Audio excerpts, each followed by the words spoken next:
Питер үйден алыстап достарымен Еуропаға жақсылап демалып қайтты.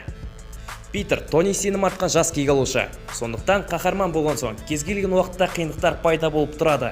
Дайындық уақытында сенің жиенің өзін жақсы көрсетті. Бәрі риза болды, бәрі. Тамаша жігіт екен. Сол жағынан Питердің демалысы сәтсіз, иллюзия, алдамшы болды десек артық емес. Бек мырза Питердің көзін жақсылап тұрып байлады. Фильм біткен соң жанкүйерлер соңғы титрді асыға күтеді. Марвел жанкүйері үшін соңғы титр өте маңызды. Питер өзінің үлкен құпиясын MJ-ге айтып қойды.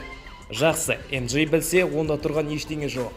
Бірақ соңғы титрде Мистерио өрмекші адам кім деген сұраққа жақсылап тұрып, оның аты Питер Паркер деп жайып салды.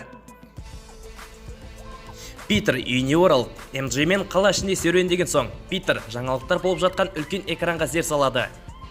Жаңалықтарда Еуропада болған былықтарды талқылап жатыр. Кадр ауысқанда Мистерио өрмекші адамнан зардап шеккен тәрізді актерлік шеберлігімен көзге түсті. Ол жерде барлығы бұрмаланып, тек қана өрмекші адамды қатыгез етіп көрсетті. Мына жалған бейнетаспа Джей Джона Джеймсонның қолына тиді. Оған керегі де осы. Daily Bugle-дың бас редакторы Джей Джона Джеймсон қайтып оралып, өрмекші адамның жаман қасиетін аңдып отырады. Сіз байқадыңыз ба, Daily Bugle редакторы 2002 жылы Sony ұсынған өрмекші адамның алғашқы фильмінде болды. Ол кезде өрмекші адамды Тоби Магуайр ойнады. Джей Джона Джеймсонның рөлін сомдау жан-жақты актер Джонатан Кибл Симмонсқа бұйырды. Мына соңғы титрдегі Джей Джонаның рөліндегі осы актер.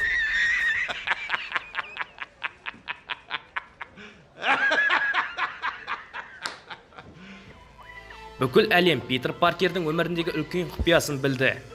Кім білу мүмкін, теория бойынша бұл да бір Мистерионың сыйқыры болар. Өздеріңіз көргендей Мистерио өрмекші адамды қалай спецэффекттің көмегімен элементалдықтарды жасап алдап кетті. 2006 жылы Хит Леджермен бір фильмге түсіп, Оскар жүлдесін жеңіп алған актер Джейк Джилленхол Мистерионың рөлін үйлесімді, кейіпкеріне сай жоғары деңгейде ойнап шықты. Бұл әлі бастамасы. Еуропаға Питерді қаһарман етіп көрсеткісі келген қалқан директоры Ник Фьюри мен Мария Хилл Скрул болып шықты. Талос пен Сорен жерге келіп Ник Фьюридің орнында қашаннан бері қызмет еткені нақты белгісіз. Сіздерге өткен теорияларда Скрулдарды кек алушылардың арасында кездестіреміз деп ойладық. Ал енді нені көрдік? Ник пен Мария Скрул. Талос қоңырау шалғанда Ник Фьюри Скрулдардың ғарыш кемесіне тұрақтап үлгерген. Ол жерге Никтің қандай мақсатпен барғаны әзірге құпия болып отыр. Ник Фьюри супер тыңшы. Скрулдар 4-ші фазада құпия зұлымдардың бірі болып шықса таңғалмаңыз. Скрулдар комикс баспасында жақсы кейіпкерлер деп жазылмаған, керісінше зұлымдықпен аттары қалды. Екінші титрдің құпиясын Капитан Марвелдің 2-ші бөлімінде ашамыз. Кек алушылар ойынның соңы шарықтау шегіне жеткенде Тони шексіздік тастармен өзін құрбан етіп, Таносты ойсырай жеңді. Қалған кек алушылар соғыста аяқтап өз орындарын табуда. Барлығы құпия болған соң, кек алушылардың арасында кім Скрул деген сұраққа жауап іздеу керек. Не, көрмей қалдың ба? Алдағы уақытта Скрулдарға жеке видео шығады. Қолдауларыңыз өте маңызды. Том Холланд келісімшартты ұзартса, Питер келесі фазада көптеген кейіпкерлермен кездеседі. Қызық болу үшін оларды атап кетейік.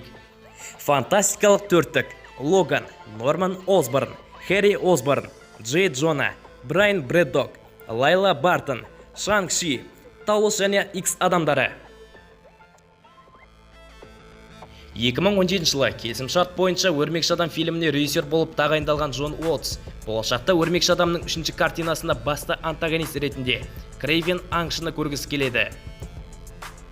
Кезекті бөлімде Эдриан Тумс пен Мак Гарган қайтып оралады. Болашақта Marvel Studios бізге жақсы фильмдер дайындап жатыр. Тек шыдамдылықпен күтейік. Рахмет, Старк мырза. Менің өз жолым бар. Жолым? Қалай өз жолым? Яғни, менің айтарым адамдарға көмек керек. Мен онда мейірімді өрмекші адам болып, адамдарға өз көмегімді берем.